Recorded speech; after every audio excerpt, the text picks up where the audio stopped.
Hello, and welcome to The Essential Reads. My name is Isaac, and my goal is to bring to you a bunch of classic audiobooks in an easy and accessible way.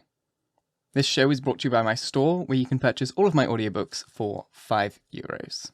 It's one of the easiest ways to support me, and it really makes my day. Let's get started. The Scarlet Letter by Nathaniel Hawthorne. Chapter 14. Hester and the Physician. Hester bade little Pearl to run down to the margin of the water and play with the shells and tangled seaweed until she should have talked a while with yonder gatherer of herbs. So the child flew away like a bird, and making bare her small white feet, went pattering along the moist margin of the sea. Here and there she came to a full stop and peeped curiously into a pool left by the retiring tide as a mirror for Pearl to see her face in. Forth peeped at her, out of the pool, with dark, glistening curls around her head, and an elf smile in her eyes, the image of a little maid, whom Pearl, having no other playmate, invited to take her hand and run a race with her. But the visionary little maid, on her part, beckoned likewise, as if to say, "This place is better. Come now, into the pool."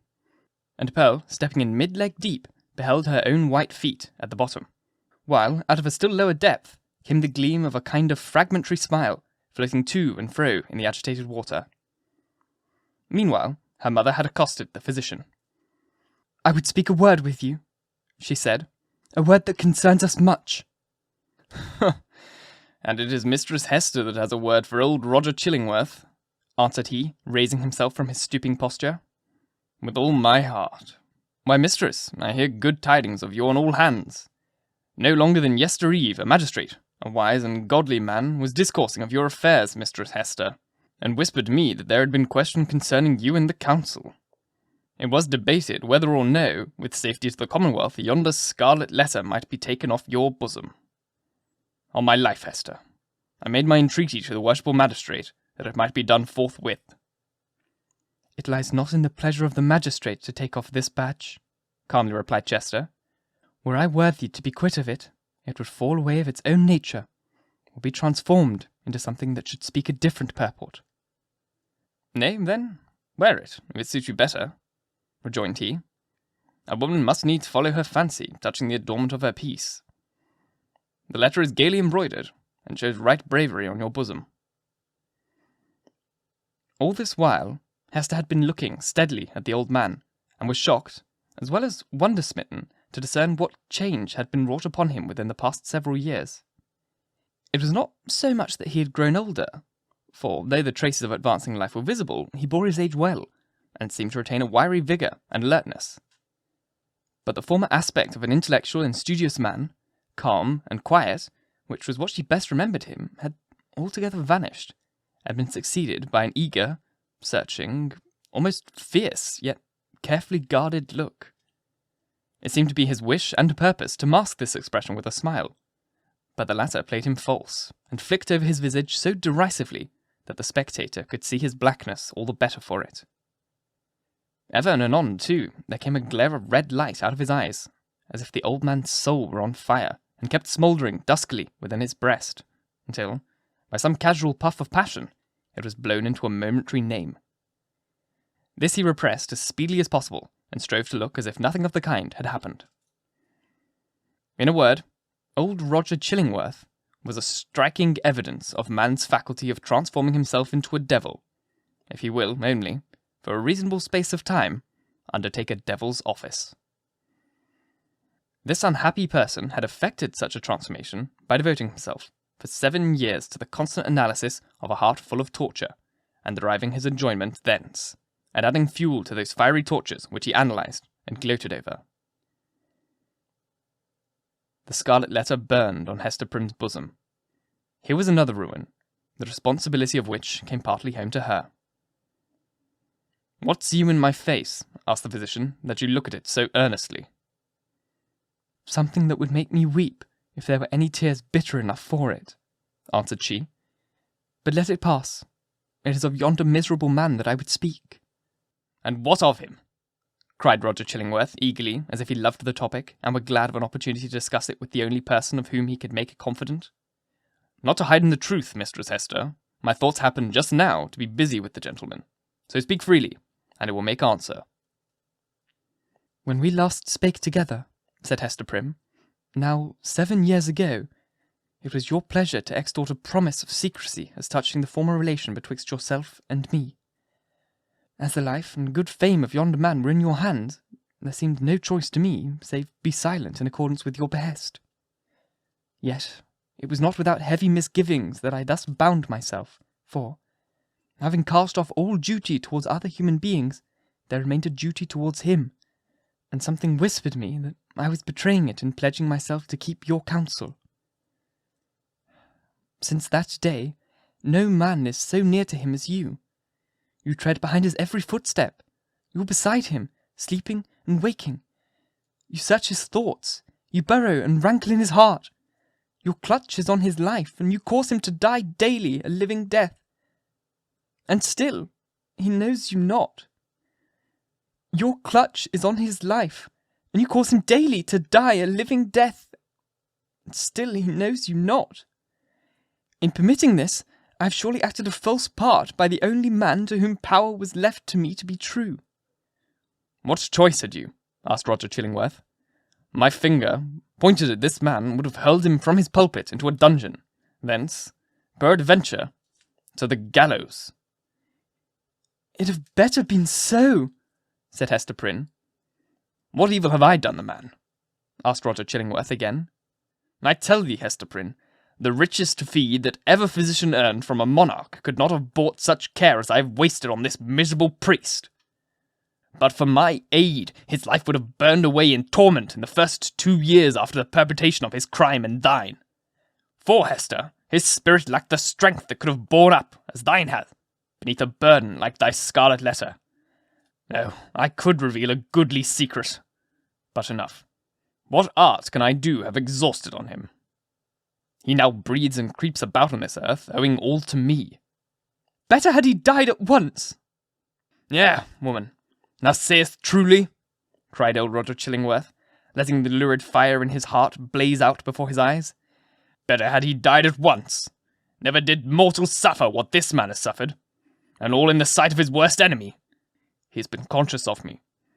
He has felt an interference dwelling always upon him like a curse. He knew, by some spiritual sense, for the Creator never made a being so sensitive as this, he knew that no friendly hand was pulling at his heartstrings, and that an eye was looking curiously into him, which sought only evil, and found it. But he knew not that that eye and hand were mine.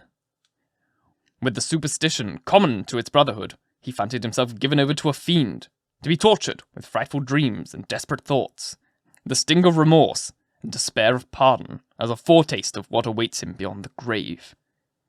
But it was the constant shadow of my presence, the constant propinquity of man whom he had most vilely wronged, and whom had grown to exist only by this perpetual poison of the direst revenge.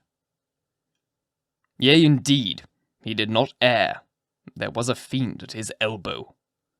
A mortal man, with once a human heart, has become a fiend for his especial torment.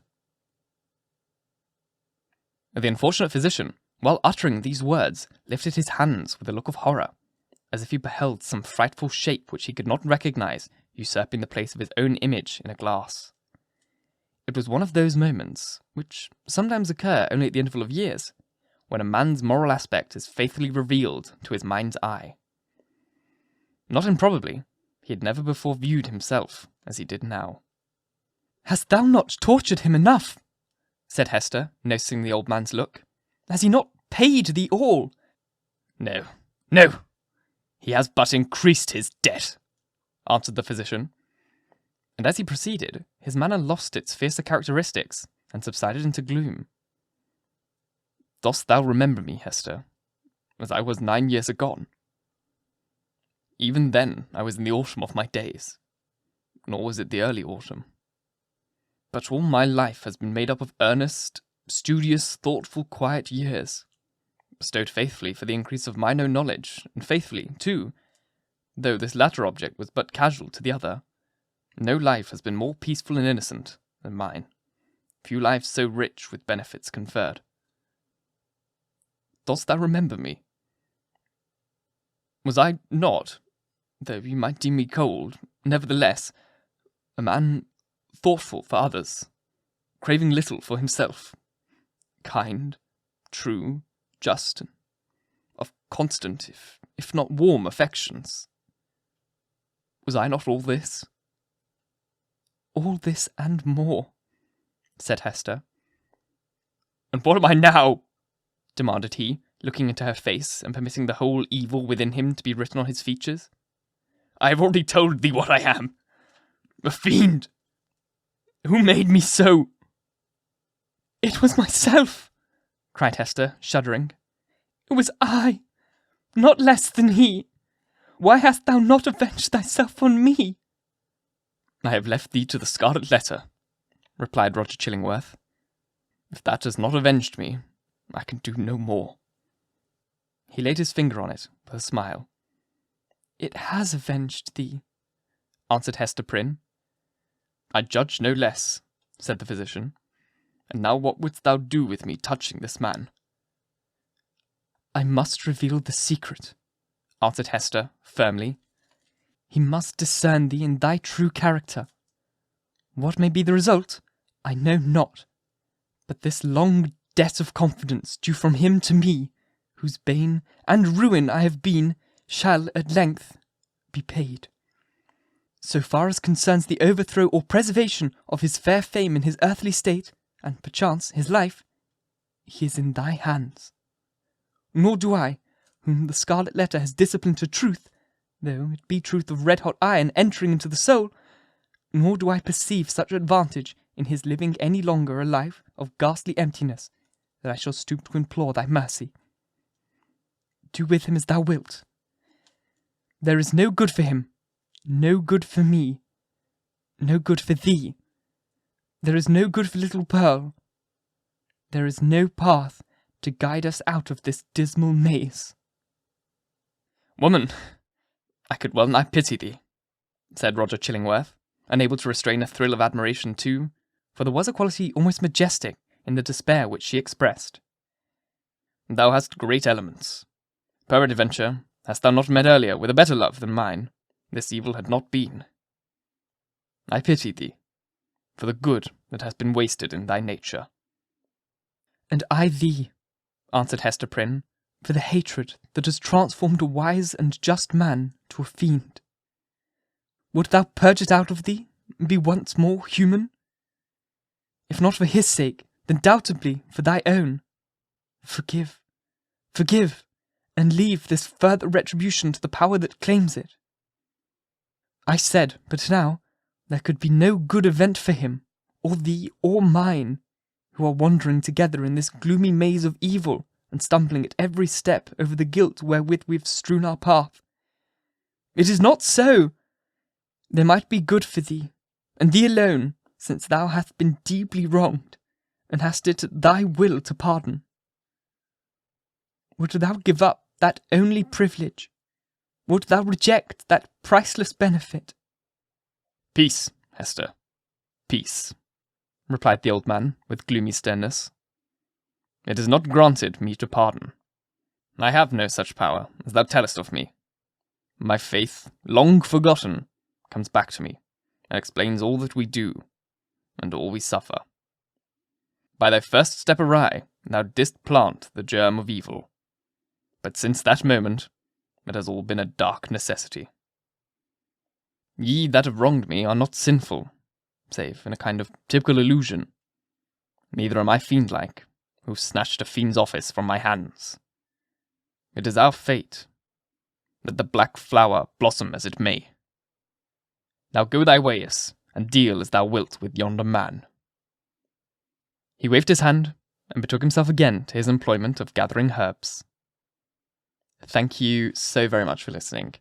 If you enjoyed, please like, comment, share, all that jazz, and if you really enjoyed, do subscribe because there's more to come.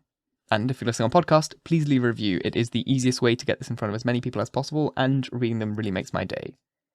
Once again, thank you for listening, and until next time, bye-bye.